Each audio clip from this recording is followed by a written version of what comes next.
the whole nation was going through basically a nervous breakdown. And so I grew up in the era of the so-called counterculture. And I was the kind of kid, really with no faith mooring, that was exploring truth. I just wanted to know what was true. I was the kind of kid, John Henry, who instead of playing baseball would read the Upanishads and the Bhagavad Gita. I was wondering why we're going to war in Vietnam. I dabbled in radical politics, marched on Washington, D.C. to end the Vietnam War. But all the while, I knew this was not what I was looking for, whether it was radical politics. In fact, just so I don't stop at any one of these little ventures, the radical politics thing, the two guys who were a year ahead of me in high school had actually become members of the SDS Weathermen. And for those who don't know, that was the most radical version of the Students for a Democratic Society. And they were trying to recruit me and a friend of mine into Marxism. And there were other groups at the time that were dabbling in all the so-called New Age spiritualities that grew up all over Boston. And my friend and I, we'd go to many of them, whether it was the Unification Church or all of these different. We danced with the Hare Krishnas on the Boston Common. I remember reading Back to Godhead, looking for what was true, what was true. And all of this led to my basically, and I was a good student, but I was a rebel. At this point, I was angry at everything and everybody. And when I couldn't get out of high school, even though I had enough credits because I was just a junior, I dropped out. I actually dropped out of high school. I ended up going to what was called a free school back then, uh, and finished up, and I got a diploma and then took off, hitchhiked across country because I thought, like everybody else, that what was happening in California would help me find truth.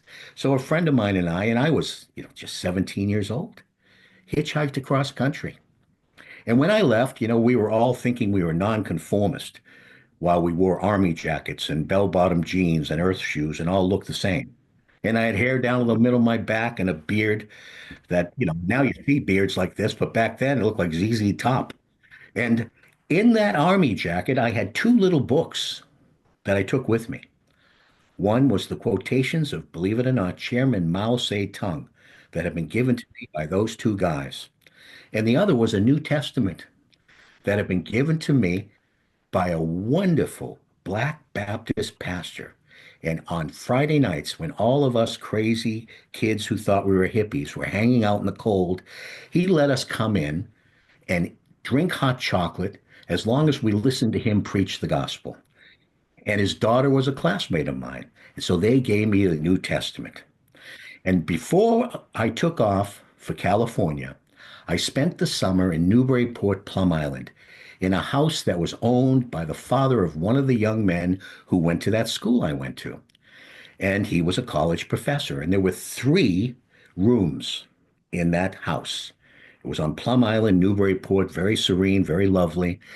And we drew straws to see who would get what room. And I ended up getting his father's room.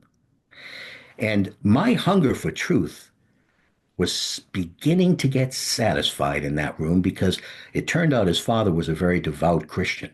And on the shelf was George MacDonald, G.K. Chesterton, C.S. Lewis, and I just began to devour Lewis's trilogy, The Chronicles of Narnia, Till We Have Faces. And then it was time to go hitchhike across the country. I've got to speed up because I'm getting stuck.